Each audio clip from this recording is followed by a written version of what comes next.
Hello friends, welcome back to channel jobs files in Kannada. ಇವತ್ತಿನ ವಿಡಿಯೋದಲ್ಲಿ ಕಾರ್ಮಿಕ ಸೇವೆಗಳ ವಿವಿಧೋದ್ದೇಶ ಸಹಕಾರಿ ಸಂಘ ಏನಿದೆ, ಅವರು ಕಲ್ಯಾಣ ಕರ್ನಾಟಕ ರಸ್ತೆ ಸಾರಿಗೆ ಸಂಸ್ಥೆಯಲ್ಲಿ ಖಾಲಿ ಇರುವಂತಹ ಚಾಲಕ ಹುದ್ದೆಯ ಬಗ್ಗೆ ಅರ್ಜಿಯನ್ನು ಕರೆದಿದ್ದಾರೆ. ಅದರ ಬಗ್ಗೆ ಈ ವಿಡಿಯೋದಲ್ಲಿ ನಾನು ಸಂಪೂರ್ಣವಾಗಿ ಮಾಹಿತಿಯನ್ನು ತಿಳಿಸ್ಕೊಡ್ತಾ ಹೋಗ್ತೀನಿ.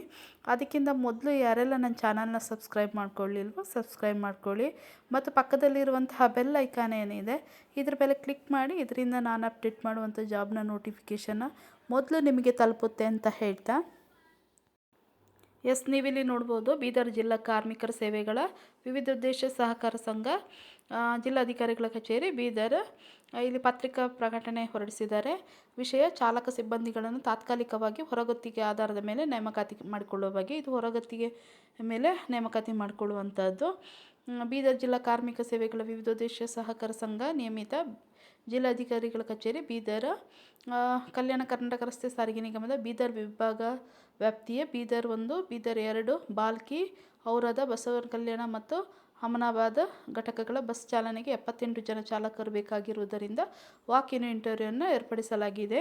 ಇದು ಯಾವುದೇ ರೀತಿಯ ಪರೀಕ್ಷೆ ಇರೋದಿಲ್ಲ, ಡೈರೆಕ್ಟಾಗಿ ಇಂಟರ್ವ್ಯೂ ಇರುತ್ತೆ, ಅಟೆಂಡ್ ಮಾಡ್ಬೋದು. ಇನ್ನು ಇಂಟರ್ವ್ಯೂದು ಡೇಟ್ ನೋಡೋದಾದರೆ 3/2/2026ರಿಂದ 4/12/2026ರವರೆಗೆ ಇರುತ್ತೆ. ಚಾಲಕ ಹುದ್ದೆಗೆ ಕಲ್ಯಾಣ ಕರ್ನಾಟಕ ರಸ್ತೆ ಸಾರಿಗೆ ನಿಗಮದ ಹಳೆ ಬಸ್ ನಿಲ್ದಾಣ ಬೀದರ್ ವಿಭಾಗೀಯ ಕಚೇರಿ ಸಮಯದಲ್ಲಿ ನೇರ ಸಂದರ್ಶನವನ್ನು ಏರ್ಪಡಿಸಲಾಗಿದೆ. ಅಭ್ಯರ್ಥಿಗಳು ಹಾಜರುಪಡಿಸಬೇಕಾದ ದಾಖಲಾತಿಗಳು ಮತ್ತು ಅನುಸರಿಸಬೇಕಾದ ಷರತ್ತು ನಿಬಂಧನೆಗಳ ಹಾಗೂ ಹೆಚ್ಚಿನ ವಿವರಣೆಗಳಿಗಾಗಿ ಸರ್ಕಾರದ ವೆಬ್ಸೈಟ್ ಇಲ್ಲಿ ಕೊಟ್ಟಿದ್ದಾರೆ, ಅದನ್ನು ಸಂಪರ್ಕಿಸಬಹುದಾಗಿದೆ ಅಂತ ಹೇಳಿ ತಿಳಿಸಿರುವಂಥದ್ದು.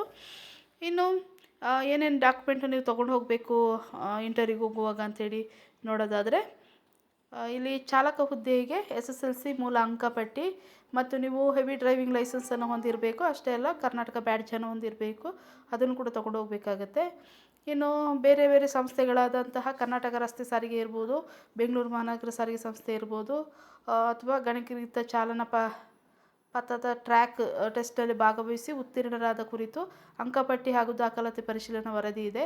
ಆಧಾರ್ ಕಾರ್ಡ್, ಜಾತಿ ಪ್ರಮಾಣ ಪತ್ರ, ಇತ್ತೀಚಿನ ಪಾಸ್ಪೋರ್ಟ್ ಅಳತೆಯ 4 ಭಾವಚಿತ್ರಗಳು, ಅಭ್ಯರ್ಥಿ ವಯಸ್ಸು ಅಂದರೆ 24 ವರ್ಷ ತುಂಬಿರಬೇಕು ಮತ್ತು ಈ ಕೆಳಗಿನ ಗರಿಷ್ಠ ವಯೋಮಿತಿ ಮೀರಿರಬಾರ್ದು. ಸಾಮಾನ್ಯ ವರ್ಗದವರಿಗೆ 35 ವರ್ಷ ಇದೆ. ಹಾಗೆ 2A 2B 3A 3B ಅವರಿಗೆ 38 ಇಯರ್ಸ್ ಇದೆ. SC ST ಕ್ಯಾಟಗರಿ 1 ಅವರಿಗೆ 40 ಇಯರ್ಸ್ ಏಜ್ ಲಿಮಿಟ್ ಇರುವಂಥದ್ದು. ಕೆಲವೊಂದು ಇತರೆ ಷರತ್ತುಗಳನ್ನು ಕೊಟ್ಟಿದ್ದಾರೆ. ನೋಟಿಫಿಕೇಷನ್ನ ನೀಟಾಗಿ ಓದ್ಕೊಳ್ಳಿ, ಆಮೇಲೆ ಅಪ್ಲಿಕೇಶನ್ ಹಾಕಿ. ಇದು ಹೊರಗುತ್ತಿಗೆ ಆಧಾರದ ಮೇಲೆ ಆಯ್ಕೆ ಮಾಡ್ಕೊಳ್ಳುವಂಥದ್ದು. 11 ತಿಂಗಳ ಅವಧಿಗೆ ಮಾತ್ರ ಇರುತ್ತೆ, ಅಥವಾ ಏನಾದರೂ ನಿಯಮ ಅನುಸಾರವಾಗಿ ಏನಾದರೂ ಇದನ್ನು ಎಕ್ಸ್ಟೆಂಡ್ ಕೂಡ ಮಾಡ್ಬೋದು ಅಂತ ಹೇಳಿ ತಿಳಿಸಿದ್ದಾರೆ. ಸಂದರ್ಶನಕ್ಕೆ ಹಾಜರಾಗುವ ಅಭ್ಯರ್ಥಿಗಳು ಸಂದರ್ಶನದ ಸಮಯದಲ್ಲಿ ಮೂಲ ದಾಖಲಾತಿಗೆ 2 ಸೆಟ್ಟು ಛಾಯಾಪ್ರತಿಗಳನ್ನು ಒದಗಿಸುವುದು ಹಾಗೂ ಇತ್ತೀಚಿನ 2 ಪಾಸ್ಪೋರ್ಟ್ ಅಳತೆಯ ಫೋಟೋಗಳನ್ನು ಸಲ್ಲಿಸುವುದು ಅಂತ ಹೇಳಿದ್ದಾರೆ. ಇನ್ನು ಮುಂಬರುವ ದಿನಗಳಲ್ಲಿ ಸಿಬ್ಬಂದಿಗಳ ಅವಶ್ಯಕತೆ ಇದ್ದಲ್ಲಿ ಈ ಸಂದರ್ಶನದಲ್ಲಿ ಅರ್ಹತೆ ಹೊಂದಿರುವ ಅಭ್ಯರ್ಥಿಗಳನ್ನು ನಿಯಮಾನುಸಾರ ಪರಿಗಣಿಸಲಾಗುವುದು ಅಂತ ಹೇಳಿದ್ದಾರೆ. ಈ ಆಯ್ಕೆಯು ಯಾವುದೇ ಕಾಯಂ ಹುದ್ದೆಗೆ ಭಾವಿಸತಕ್ಕದ್ದಲ್ಲ ಅಂತೇಳಿ ತಿಳಿಸಿರುವಂಥದ್ದು. ಹಾಗಾಗಿ ಇದು ಹೊರಗುತ್ತಿಗೆ ಆಧಾರ ಮೇಲೆ ಆಯ್ಕೆ ಮಾಡಿಕೊಳ್ಳುವಂಥದ್ದು. ಇವತ್ತಿನ ವಿಡಿಯೋದಲ್ಲಿ ನಾನು ಕಲ್ಯಾಣ ಕರ್ನಾಟಕ ರಸ್ತೆ ಸಾರಿಗೆ ಸಂಸ್ಥೆ ಏನಿದೆ ಅಲ್ಲಿ ಚಾಲಕ ಹುದ್ದೆಗೆ ಏನು ಅರ್ಜಿಯನ್ನು ಕರೆದಿದ್ದಾರೆ ಇದರ ಬಗ್ಗೆ ಈ ವಿಡಿಯೋದಲ್ಲಿ ಡೀಟೇಲ್ ಆಗಿ ತಿಳಿಸ್ಕೊಟ್ಟಿದ್ದೀನಿ. ಈ ವಿಡಿಯೋ ನಿಮ್ಗೆ ಇಷ್ಟವಾಗಿದೆ ಅಂತ ಅಂದ್ಕೊತೀನಿ. ಇಷ್ಟವಾದರೆ ಒಂದು ಲೈಕ್ ಕೊಡಿ, ಹಾಗೆ ಇದರ ಅವಶ್ಯಕತೆ ಯಾರಿಗಿದೆ ಅವರಿಗೆ ಈ ವಿಡಿಯೋನ ಶೇರ್ ಮಾಡಿ ಅಂತ ಹೇಳ್ತಾ, ಥ್ಯಾಂಕ್ ಯು ಫಾರ್ ವಾಚಿಂಗ್.